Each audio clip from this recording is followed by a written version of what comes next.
Hello everyone, welcome to my channel বাঙালির হেসেল। আজ আমি তোমাদের দেখাবো ট্যাংরা মাছের হালকা পাতলা ঝোল কালো জিরে বাটা দিয়ে। তো চলো শুরু করা যাক।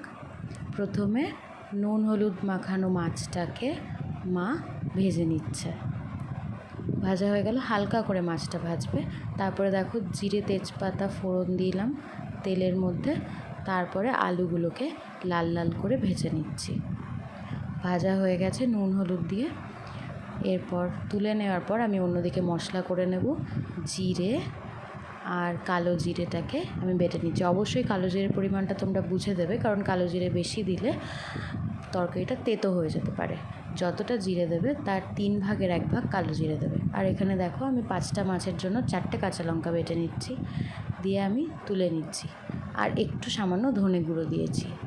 এই মশলাটা তোমরা দিয়ে রান্না করে দেখো, তোমাদের খুব ভালো লাগবে। তারপরে নুন হলুদ দিয়ে মশলাটা আমি কষিয়ে নিচ্ছি তেল ছাড়া অবধি। অবশ্যই মশলাটাকে বেশি কষাবে না, কারণ এর মধ্যে কালো জিরে দেওয়া আছে। তোমাদের মনে রাখতে হবে, কালো জিরে দিয়ে বেশি নাড়লে বা বেশি কষালে মশলাটা তেতো হয়ে যেতে পারে। এরপর আমি ভাজা আলুর টুকরোগুলো দিয়ে ভালো করে নাড়িয়ে নিলাম। নাড়িয়ে তারপরে আমি জল দিয়ে দিচ্ছি।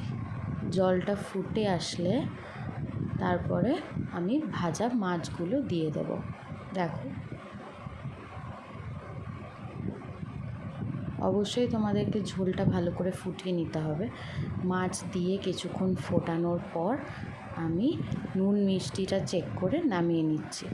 তোমাদের বাড়িতে যদি কোনো অসুস্থ রুগী থাকেন বা বয়স্ক লোক থাকেন, বা তোমাদের অনেক রিচ খাওয়ার পরে যদি হালকা পাতলা ঝোল খাওয়ার ইচ্ছা হয়, তোমরা এটা অবশ্যই ট্রাই করো এবং আমাকে কমেন্ট বক্সে জানিও রেসিপিটা কেমন লাগলো।